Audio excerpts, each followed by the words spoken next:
Hey friends, and welcome back to the Sunshine Cafe.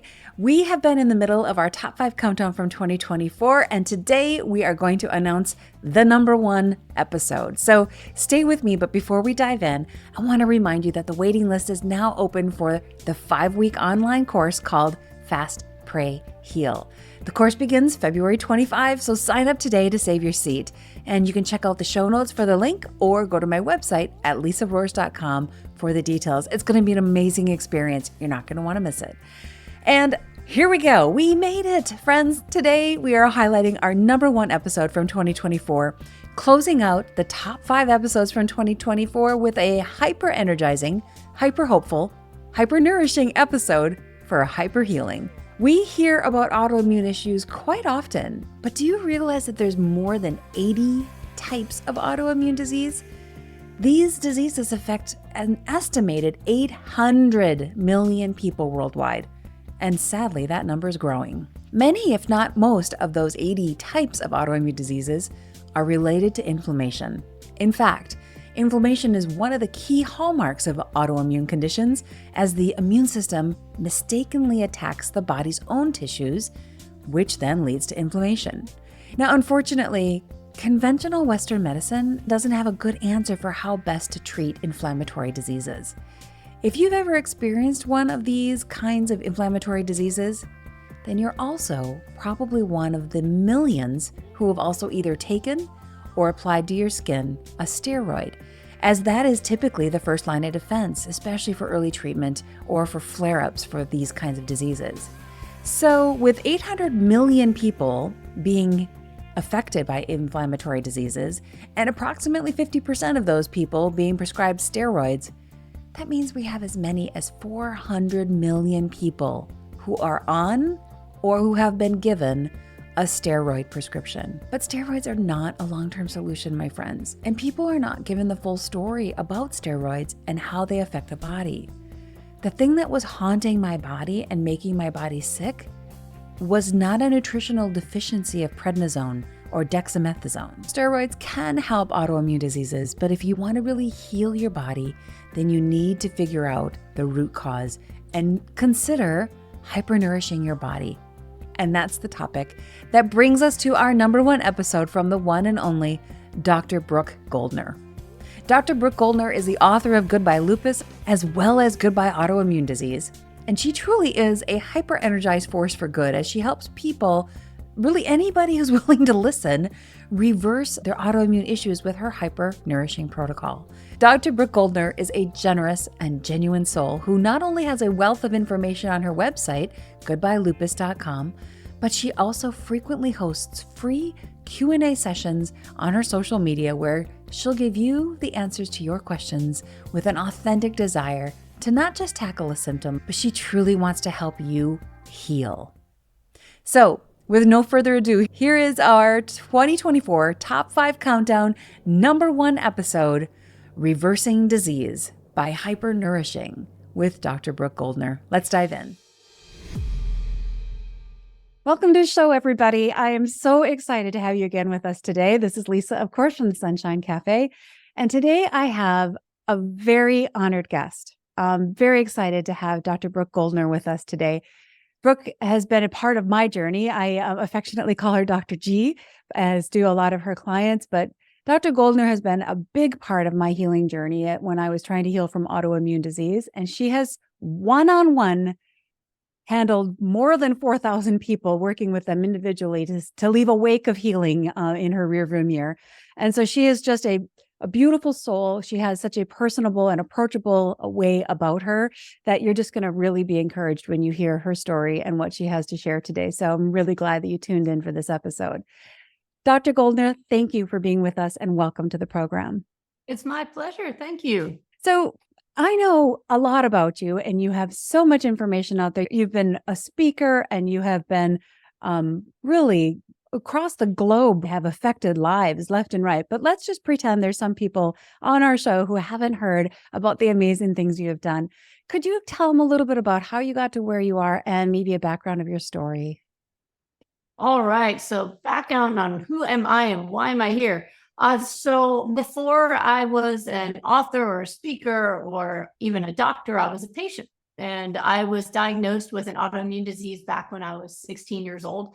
I was sick before then, but it was kind of, I had migraines, and then I had aches and pains, and then I had some rashes, and nobody really put it all together.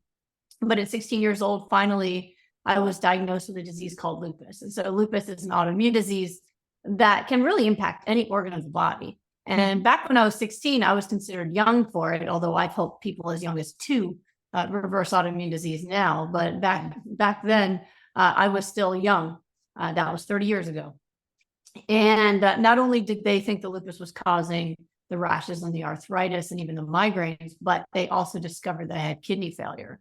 So that was a really, it's a difficult time. I mean, being 16 years old and thinking you have some complexion issues and some achy joints, to being told that I had not only organ failure, but at the time, the nephrologist told me that if they didn't do some aggressive and experimental treatments, which everyone loves that, right? Yeah, right. But if I didn't try something experimental, that at best, I probably had 6 months before complete kidney failure, and I would be lucky to survive.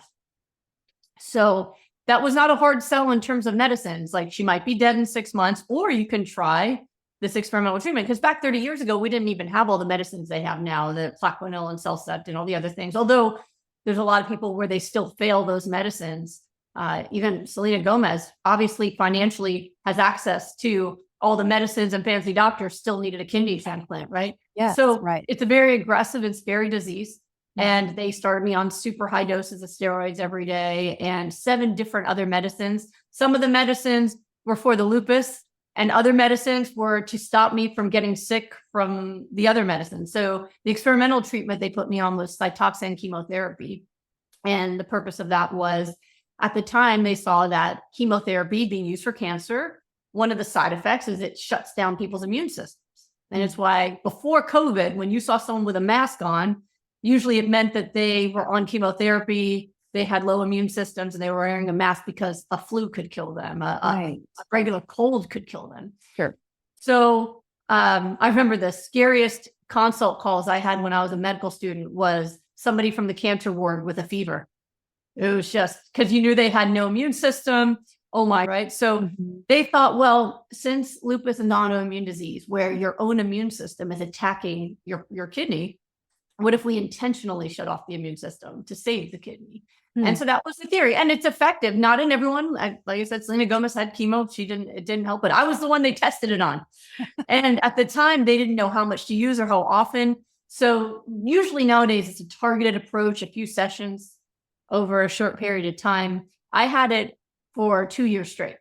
Wow. Because every time they tried to stop it, I would improve. My kidney function would get better, the lupus looked better, and then they would try to skip a session, and then I would start going downhill again. And so they kept restarting it. In the meantime, though, my immune system was shot. I mean, I was constant colds and flus. I had a pimple that turned into a wound this big because I couldn't heal like a pimple on my hip. It was very, very difficult, and constantly feeling sick and queasy from chemo was no fun either. Right. It was a very, very hard time. But I'm lucky enough that it did work. It took 2 years, but finally, a week before I graduated, a week before I went to college, actually, they finally announced me in remission, and I was able to stop the chemo and just continue on with the oral medicines. So it was a tough time, and I learned a lot about myself and about it changed, really my outlook on life. I think most people in their teens are thinking about who's cute. And, very kind of carefree going on. Yeah. But for me, it put this knowledge into my head that life is short and potentially very short. And what did I want my life to be? And very quickly knew that I didn't want it to be about lupus. And thankfully, my family was very supportive in that. And it wasn't, we kind of put it all in the box where I did what I had to do. I came from an immigrant family where we, like you listen to your doctors. That's what we did back then. We didn't have Google, so you had no choice. Right. The expert. Yep. They had all the information. Right. Yeah. And so it was like, do what the doctors say. So I took every pill. I went to every treatment. And then I put that in a box. Like, that's done for the day. So I would take all 7 pills in one swallow, so I wouldn't have to think about how many pills I took because that was depressing. I would and then I put it away and go, okay, how do I want to spend my day? I couldn't choose how my body felt on any given day, but I could choose what I focused on and what I obsessed about. So I obsessed about my future and all the things that I was going to do, instead of the fear that maybe I wouldn't make it. I never believed I wouldn't make it. I even started getting super into biology. I took all AP courses in spite of being sick, and I still graduated top of my class. I would read at chemo. It was a long day sitting there. I would just study whenever I could. And I thought maybe I'll be a geneticist and I'll find a cure for lupus. And I actually went to Carnegie Mellon. I got a scholarship it was my top dream school. And I got an academic scholarship. It was very exciting. And it was exciting for me because studying without chemo was actually a lot easier, not feeling constantly in a fog and nauseous. Right. Amazing. But that's why, so I originally went into genetics and doing genetic research. I graduated with honors because of genetic research I did in leukemia and eye development, neural development, and discovered I don't like doing research. I like people. So I decided to go into medical school, and my hope was to do something that I gave up on the idea I'd ever cure lupus. I thought, okay, that's not my path. But I thought my experiences could really help. One, I love science. Two, I love people. And I've always been good at helping people. And so I thought, well, I'll just go into that profession where I could teach other people how to live good lives in spite of their trauma, in spite of their pain, in spite of their illnesses. If I can do it, they can do it. And that was my goal. And my goal was to work with the homeless. And I was the youngest medical director in LA County, working with young people coming out of homelessness and juvenile justice and foster care. And I thought that was it. That's going to be my life. But things changed. And so obviously, if you're talking to me, things changed. Right. But the short version of the story is I tripped and fell into understanding that there is more to autoimmune disease than just your genetics, but rather that nutrition plays a role. And I found out by accident when I met my husband. And guys, this is the short version of my story, okay? My book about lupus had the longer, and this is the short version. But basically what happened was I met my future husband, who his obsession and his best-selling book is all about metabolism and how there must be one optimal diet for humans. And it frustrated the heck out of him that scientists seem to have forgotten what our species is supposed to eat, where they know what every other species is supposed to eat, but humans, they argue. And he said, this isn't science. And so he became obsessed with the science of how nutrition impacts cellular function in terms of fat loss and bodybuilding. Interesting. So he was very well known for that. He was on TV for that. And so he wanted to marry a sick person who could never have his children, who was going to die young, that he was going to have to take care of when I was chronically ill. Like, he signed up for this. But I mean, I gave him an out. I said, listen, when we fell in love, I mean, just very quickly, it was like, I never believed in soulmates as a scientist until I met him. And then I was like, well, obviously that's real. And still think so. But he wanted to marry me, even though it was going to be short and a lot of sickness. And they told me if I had children, it would kill me. And he said, I'd rather have a short life with you than a lifetime with anyone else. I'll just make it the best life you could ever have. Who's going to turn that down? Seriously. That is the line that many women dream of ever hearing. Right? Seriously. Like, he's made it the best life. I've got to say, he's amazing. We've been together. We've been married, 18 years. Wow. And it is, he's right. It's the best life ever. But the strange part about it, and it always reminded me, and this is kind of funny because it's totally against health, but when I was a kid, there was this commercial where a guy is running with chocolate and another guy's running with peanut butter, and then they slam into each other. Okay. And the chocolate goes in the peanut butter, and that's how like peanut butter cups were discovered or something. Sure. Okay. That I feel like that's how we discovered how to reverse autoimmune disease. I was running and he was running, and we slammed into each other, and it was delicious. Yeah. And I did his protocol to lose weight for my wedding. He had to alter the protocol for me because I was already a vegetarian and I ate tons of eggs and cheese, but I didn't eat meat. He said eggs and cheese are not good for fat loss. In fact, they will make you fatter. But not that he ever said I was fat. He made sure I knew this. He said it will make people fatter. Yeah. But he thought meat was still necessary for protein at the time in his research, but I would need it. So I was the first person that ever went on a plant-based version of this. And I was also the first person to recover from incurable disease. So within 3 months of changing my diet, I had negative labs for the first time since I was 16 and I was 28. So 12 years of chronic illness. And in the meantime, I did get other sickness episodes. I mean, I got mini strokes. So while going through medical training, I would get relapses and flares, high stress, poor sleep. So bad diet, hospital food is a great way to be The sick. worst. It is food for hospital business, So it was just one of those things where, I'd been chronically ill, seriously ill for a dozen years, and then suddenly had no illness at all. So this is now, this year is 18 years that I've been lupus free. 17 years off medicine, because when it first happened, none of us believed I was actually better, even though my labs were negative. So I still took medicines, including injecting myself with blood thinners because I didn't want to die. 18 years disease free. I've had 2 amazing kids. I've never had a relapse in 18 years. So that changed both of our lives because, well, one, we get to grow old together. But then after 4 years of my health and having my first kid without relapse, we realized that there must have been something to the nutrition. It didn't even cross my mind because I'm a doctor. I wasn't trained in nutrition, so it must not matter. I thought it was just like some miracle. I don't know. But I finally started taking it seriously. And then we did the research. And then once we proved it was reproducible, we released it to the public for free.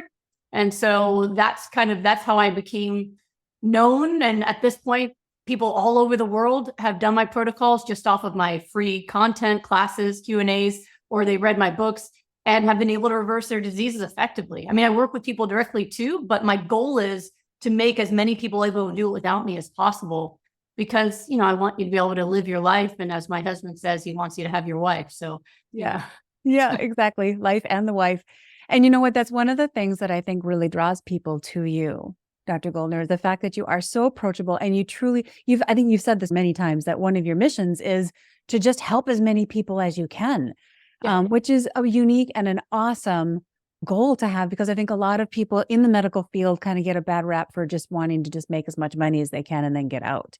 I feel like doctors get a really bad rap in general. But when I went to medical school, then we're talking like 20 years ago, but I remember when I went to medical school, even then, my doctors told me, don't bother going into medicine anymore. You can't make money.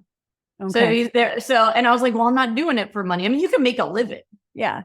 But it's not a fast track to being rich or anything to go to medical school. The reason that you would go into medicine in the past 20 years was because you actually cared and wanted to go into medicine.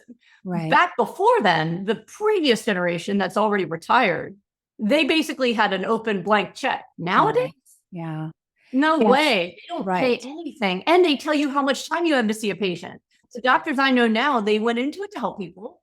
And then they spend like 10 minutes a person just to be able to see enough patients. Right. But it's not what it was. So I'm not a part of that system. I never have. I never believed that. I believe, and I used to teach this at the nonprofit, I believe it heals people's relationships. I don't think you can know what somebody has and how to help them in 10 minits. So my sessions are 75 minutes. Like I get to know people. And even back when I first started at the nonprofit, one of the things I liked about it was I could do what was right to me. And I helped patients where, there was one gentleman I'll never forget who had severe anxiety and wouldn't leave his house. And he was one of the luckiest ones to be homed, but he couldn't leave his house.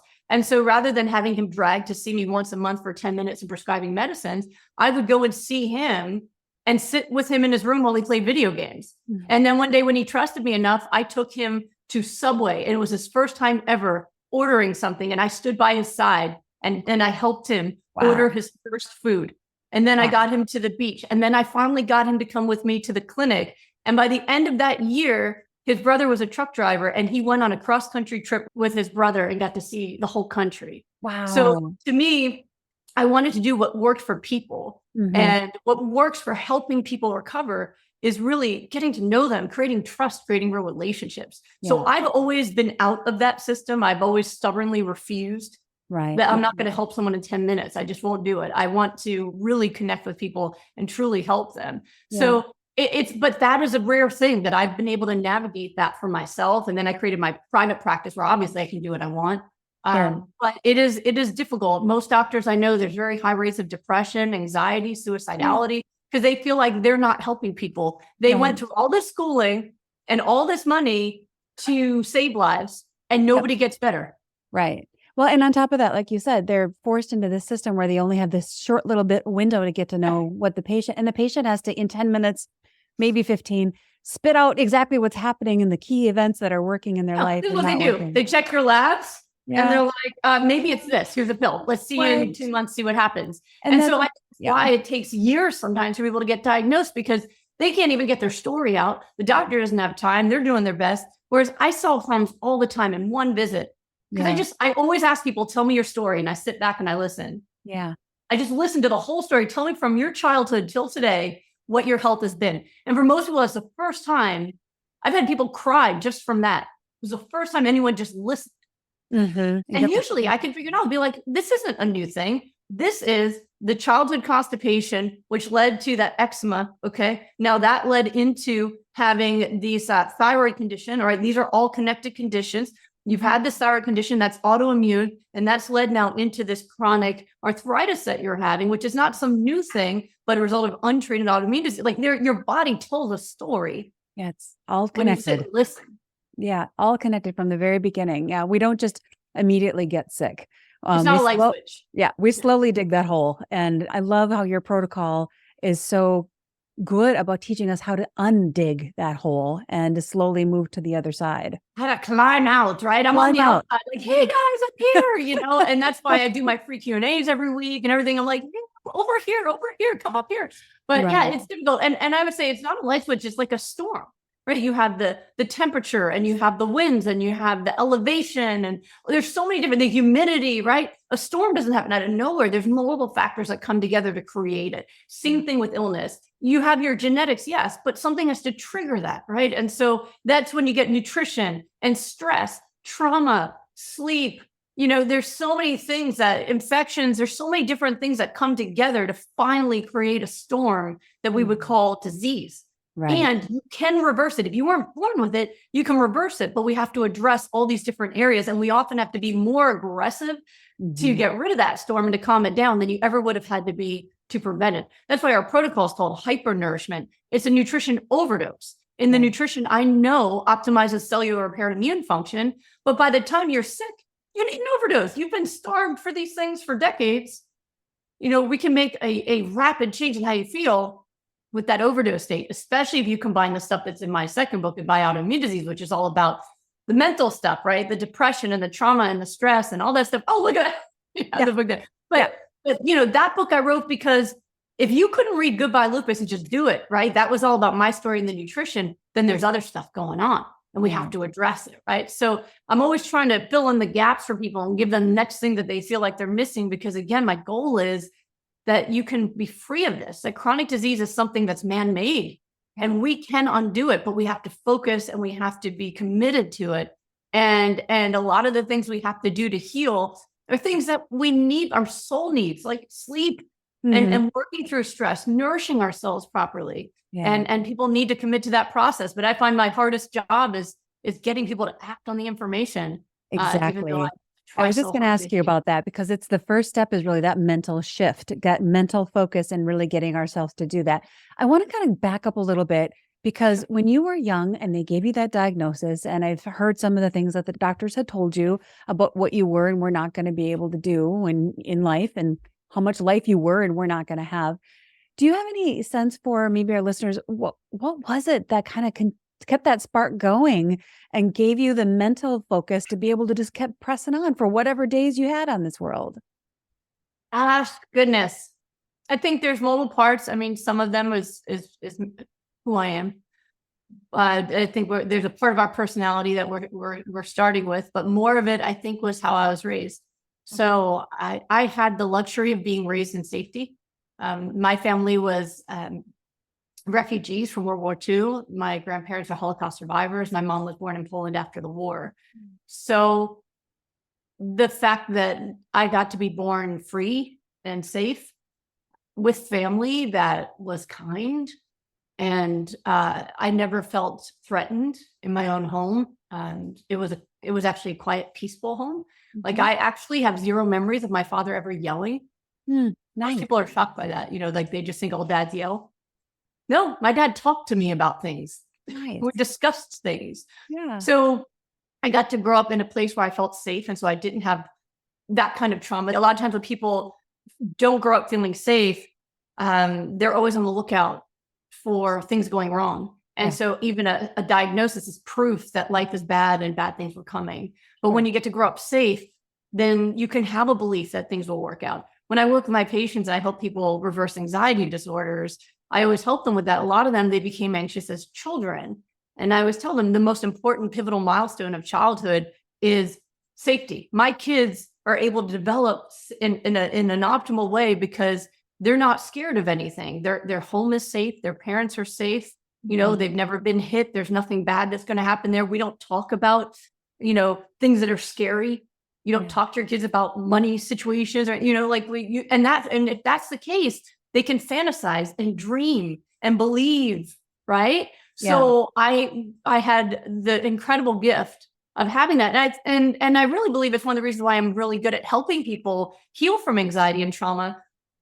A lot of times the folks that are the therapists for people with trauma are people who they themselves have experienced it and they're still working through it. But I actually have the opposite. I grew up in a family of trauma resilience, where my grandparents, who were survivors, did not have PTSD. They were happy people who used to tell me how lucky they were all the time. Most people who survived World War II and were prisoners would not say that they were lucky, but my grandparents actually felt it. My grandmother believed it with all her heart. So I was raised with that you can be in the moment. And my grandmother didn't live in her trauma. She lived in the moment where she had a house in Florida and she had kids and grandkids and she was lucky. And so I learned from my family too, that you can't control external events. You can't control what may happen, but if you can be in the moment and you can have hope and gratitude, then you can have a good life. So for me, I still felt very lucky because I grew up with stories of the Holocaust. All of my grandmother's friends had tattoos on their arms. So, I grew up very aware of, what terror could be out there and very grateful for how safe I was. Yes. And so I thought I was luckier with lupus on chemotherapy than my family members who died in the Holocaust, or even some of them that survived. My grandfather's sister was 8 when she died in a gas chamber. So it's like, it's hard not to feel lucky, is what I'm saying. So even though I had a diagnosis, there was treatment, there was support. I believed that my doctors would help me. And I had the ability to be hopeful and grateful that, they might be predicting this could happen, but they don't know. And so I just decided that if I was going to believe a story, I would believe the version where I overcame it all and kept living rather than the version where I died of kidney failure. Yeah. So that's what I did. I chose. And I teach people with anxiety this too, that anxiety is a made up story. It's a story of what you think could go wrong. So at least balance it with a made up story of what might go right. At least have balance. But I'm off balance, but I'm a glass overflowing. I always believe the best possible thing will happen. And so far it's working out.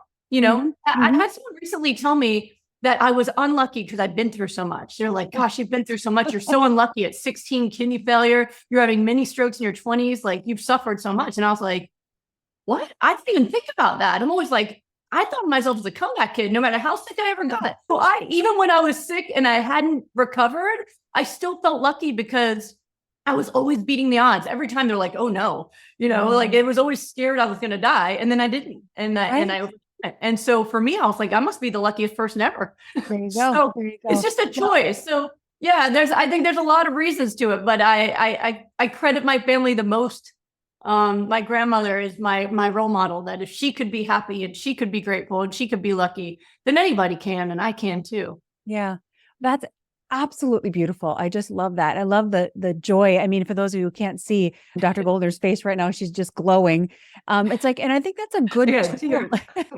I think it's a really good tool for anybody listening. If you're going through something hard, to choose a different story, write yourself what your story is going to be. And if you don't have a grandmother who's giving you all that encouragement, take Dr. Goldner as your encouragement and just capture what you want out of life and just go after that instead of letting someone else decide what your story is going to be. There might be inputs, like you said, Dr. Goldner, there might be doctor inputs or other people's inputs, but we have to balance them. That's a great reminder. Hope and gratitude. You tell me all the time that like my grandmother keeps them going. Yeah. The story I told before, where at the end of the war, they released the prisoners and she was put in a train station to go back to Lodz, and she didn't know what was, she was starved and skeletal and had been abused and tortured. And at the train station, she heard music and she danced. And when I asked her, how did you dance? And she said, well, I hadn't heard music in 2 years. And when you hear music, you dance. And that was her logic. Like, she was in that moment no longer a prisoner or tortured or depressed. And she wasn't in the future scared, like, who survived? Do I have parents? Do I have siblings? She was in the moment with the music. Yeah. Yeah. And so we can all choose to be there. It's not always easy. Sometimes we have to continuously return to it. Right. But if you can use, and that's what I call mindfulness, mindfulness is not just meditation, but it's being fully present in the moment, using your senses, right? Because if you use your senses, your 5 senses are always in the present moment. Your brain can go in the future and the past, but your 5 senses are always in the present. If you use your senses and anchor yourself, you can find peace there and even gratitude. Yeah, absolutely. It's such a good reminder for all of us, no matter where we're coming from or what we're dealing with. So now your protocol, and we're just going to, I think a lot of people get concerned when they think about a protocol for healing, that they're never going to have pizza again, or they're never going to have the things that they consider right now as their first loves. So you've worked with, I think, something like 4,000 one-on-one, right? In your rapid recovery. Over 4,000. Yeah. So can you give us an idea what might be settling into a new normal? Do they go back ever to animal products? Do they stay totally on plant? Do you have some examples about what a new normal looks like for some of your clients? Yeah, absolutely. So there's multiple levels to this. So one is a massive change in mindset. So you talk about first loves. I don't think we should use the word love. Do you have some examples about what a new normal looks like for some of your clients? Yeah, absolutely. So there's multiple levels to this. So one is a massive change in mindset. So you talk about first loves. I don't think we should use the word love to anything that's trying to kill us or anything that abuses us. So one of the first things I do, and some of you who have had appointments with me, you've heard, I will interrupt someone when they say, I love cheese. I'm like, no, you don't. That is a codependency, and it's abusive. You might think you're in love, but the cheese is killing you. So do you want to use the L word? Because if we use the word love, we're always going to be magnetized towards it because we all want love. So I always make them in the moment say, I'm addicted to, because addiction requires intervention. If you say I'm addicted to cheese, it sounds like we got some work to do. We need an intervention. Right. You say, I love cheese. Oh, order the platter. Right. So I don't let someone use the word love. We're addicted to it. I was addicted to cheese. That was my favorite thing. I thought that was like the best part of my day was a big thing of cheese from Costco. Just, it was an addiction, and it was a way of getting high at the end of the day, but it was killing me. Right. So I think it's important that, we should never want to return to it. That's like finally escaping an abusive relationship with someone who abused you emotionally or physically or both. And then you finally escape, you go to therapy, you get yourself healthy, and then you look them up to see if they want to chat or get together. No. Yeah. No. Right? So don't go there. So it's really important to separate out love from addiction. And if you find out the truth that something or someone has been harming you, that you put boundaries in place to not allow that into your life again. Now, that does not mean that you cannot sometimes have some inflammatory things, okay? But the worst perpetrator, no, I don't recommend that anyone does that, right? I know for me, I would rather eat nothing but lettuce and keep feeling as amazing as I do than ever eat a pizza again. There's just no chance that I would give up the fact that I get to be healthy. Why would I ever go back to the cheese? The cheese, no, she's out. Like there's just no bringing it back. So I think it's important that we don't have like a love affair or have a longing like, oh, I love cheese, but I'll give it up for now, but one day I'll be back. No. The other way to put it is like a dieter's mentality where it's like, I won't eat that until I lose the weight and then I'm going to gorge on it and gain it all back over a weekend. I used to diet when I was younger. That's how it worked. So I do think that it is important to work on that mindset. And that's a lot of the work that I do with folks is helping them create a mindset that will allow them to heal and stay healthy. I had someone who did my rapid recovery group who had lupus in her kidney, her lungs, and her liver, and she was morbidly obese. And in 6 weeks, she normalized her labs. Wow. And had lost tons of weight and went from laying on the couch to feeling good and out and about with her kids, right? Amazing recovery. In 6 weeks, my rapid recovery. Life back. Amazing, right? Yeah. Over the weekend, after the group ended, and you believe me, at the end of the group, I go through what to do for step down. Step down is going from the most extreme protocol for healing to a more relaxed one, not inflammatory, but not so strict, right? Over the weekend, she ate meat and dairy and texted me on Monday. I always give my clients my cell phone number, so if they have anything going on, they can text me. She texted me on Monday, I can't get off the couch, I feel sick. So what did you do between Friday and Monday? She goes, well, I ate a bunch of meat and dairy. I said, did you have your hands over your ears when I was teaching you what to do? She goes, yes. She goes, I'm being honest with you, I'm a food addict. I always told myself 6 weeks and I'm done. I didn't listen to you for the mindset work. I didn't listen to you about step down. I was like, 6 weeks, did it, McDonald's. I said, okay. I said, all right, now that you know that, you're a food addict, you made that choice, what are you going to do now? And so I said, I call it doing research. You did your research and you proved you feel like garbage, right? Okay. So now what? Today's a new day. Right now is a new moment. And she got back on track and she did it. She recommitted and she's continued to be healthy. She's lost over 60 pounds. She's doing amazing. But it was that, like, she had to experience that in order to convince herself. What I said was not even the fact that her lab showed she had reverse lupus in multiple organs in 42 days wasn't enough to convince her addicted brain, maybe I shouldn't eat that stuff, right? But then the reality hit of adding it back and she went, oh, this is real. I have to get out of this, right? So for some folks, they need that. I hate that when people have to do that to themselves because I don't want people to get sick.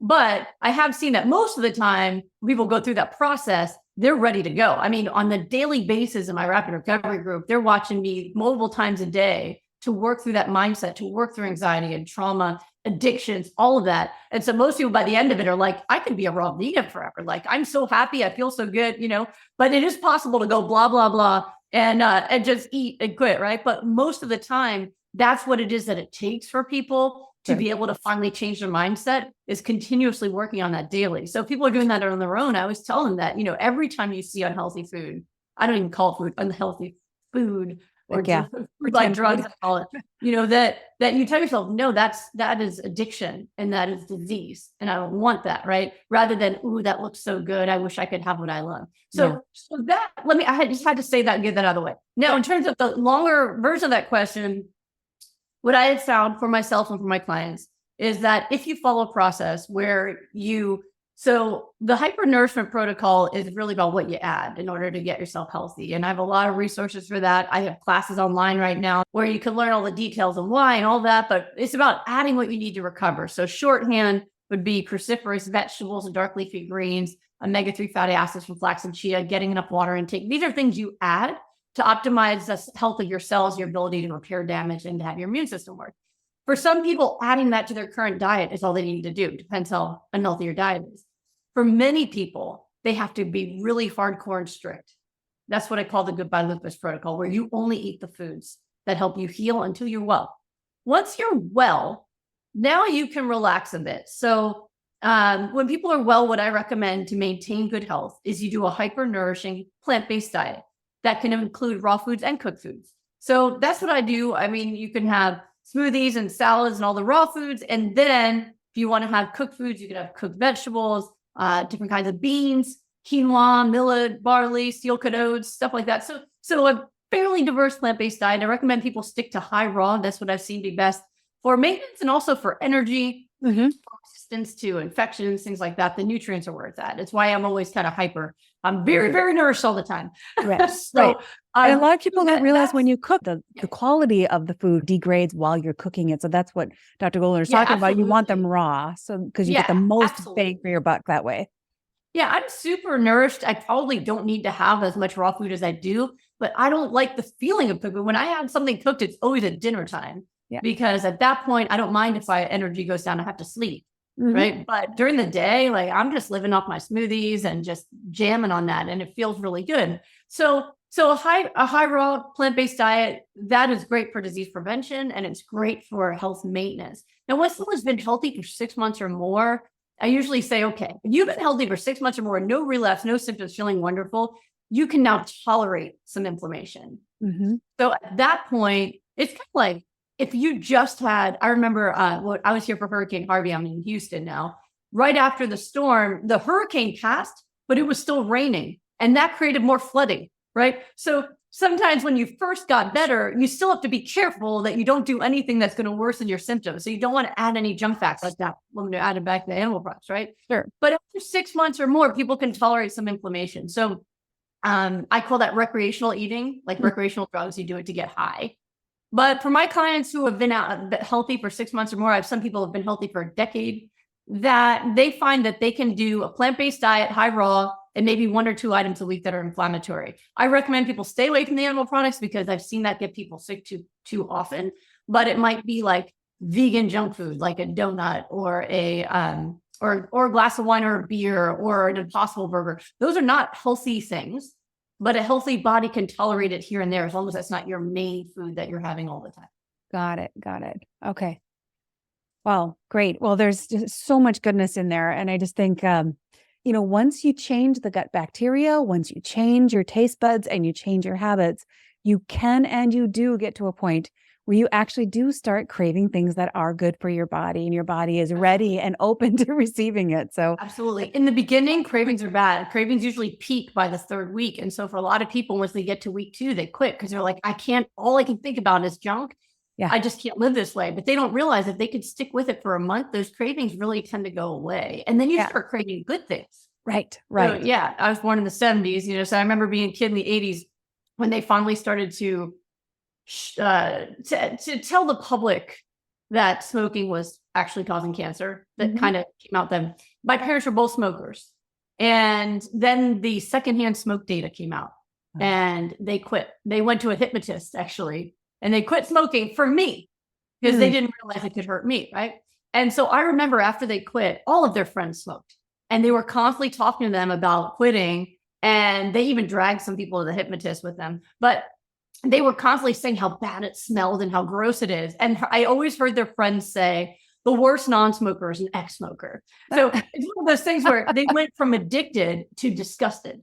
Yes. And that kind of happens when you're addicted. You can't think of a time when you won't want it. But once you recover, it actually repulses you. Like I can't even imagine I know I could probably get away with having dairy sometimes. I've been healthy so long. There's no chance. It disgusts me now, which is wild considering how addicted I was to it back then. Exactly. Really, really good. So, all right. Well, I would love to just talk with you for about another, 3 years, but we will wrap this up here somewhat soon. One quick question to kind of wrap up, and I want to make sure we save a little time for people to be able to know how to find you. But now that you are 18 years past your diagnosis and you've got this beautiful life with your amazing husband and kids, what is it? Is there one thing in particular that kind of brings you the most joy these days? The most joy? Goodness, my focus is always on joy. Gosh, I think you really named the things that do. I mean, I always tell people in order to be motivated, especially through cravings, you have to find your why, your big reason. And I feel like I had so much of that. I mean, every day, just being able to wake up next to my husband is incredible. We literally can't look each other in the eye for more than a few seconds without tearing up because we're so grateful for each other and we love each other so much. My kids are amazing. I don't know how I got lucky enough to be blessed with these children, but they are absolutely incredible. Way smarter than my husband and I. I don't know what happened. Well, actually, I've heard that raising kids plant-based and omega-3s research have shown optimize IQ. We overshot. They're brilliant and they're kind and just wonderful. So raising them is the biggest blessing. Like even on the hardest day, it's still amazing to me. Like I'm a mom, these beautiful kids. So that gets me happy every day.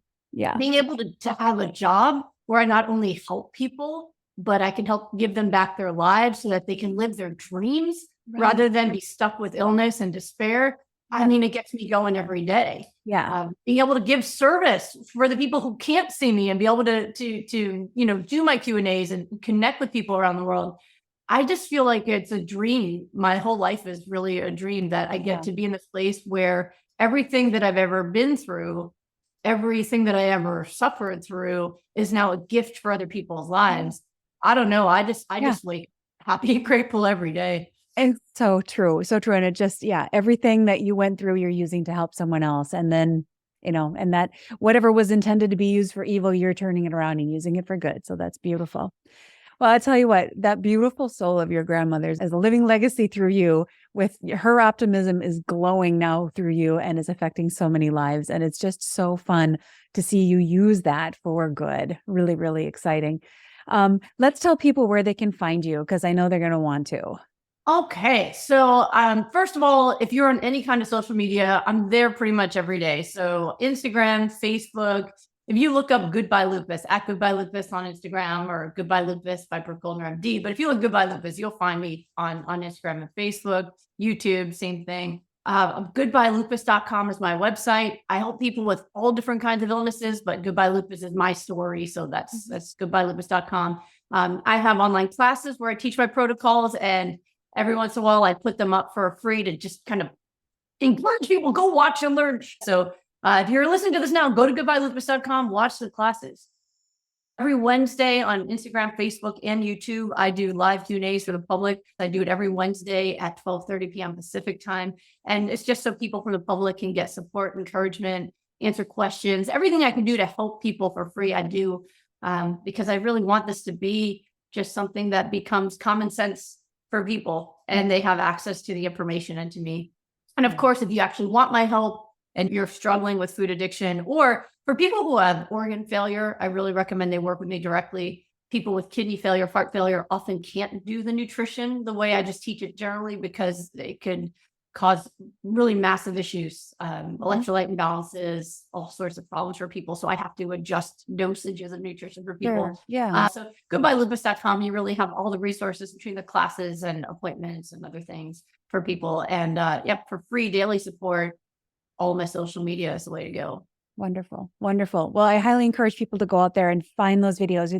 She actually has one video that's about 4 hours long because it's got all 3 courses kind of all connected together, but it is a load of information. You will be so encouraged to just know that reversing whatever you're dealing with is possible, and you'll see lots of success stories there as well. So I'll encourage people to do that. Dr. Goldner, I'm so grateful for your time and just so honored to have you on the program. Thank you for taking time out to be with us. Oh, it's my pleasure. Thank you so much. I hope that it's helping others who are listening. There are 11 high-impact takeaways here. I'll summarize them now. Number 1, life is short and potentially very short. There is more to autoimmune disease than just your genetics. Nutrition plays a huge role, and the good news is you have control of how you nourish yourself. Number 2, chronic disease is something that's man-made, and we can undo it, but we have to be committed. And we need to nourish ourselves properly, work on the things that our souls need, like sleep, working through stress, forgiveness, and shifting our mindset so we are able to heal. Number 3, we can't always choose how our bodies feel, but we can choose what we focus on and what we are obsessing about. So let's get busy obsessing about our future and all the things that we are going to do instead of any fear that maybe we won't make it. Dr. G never believed she would not make it. Number 4, our health situation is not a light switch. It's much more like a storm. Lots of contributing factors and indicators that it's on its way. The temperature changes, the winds start to blow, the humidity, and all kinds of indicators. Well, it's the same with illness.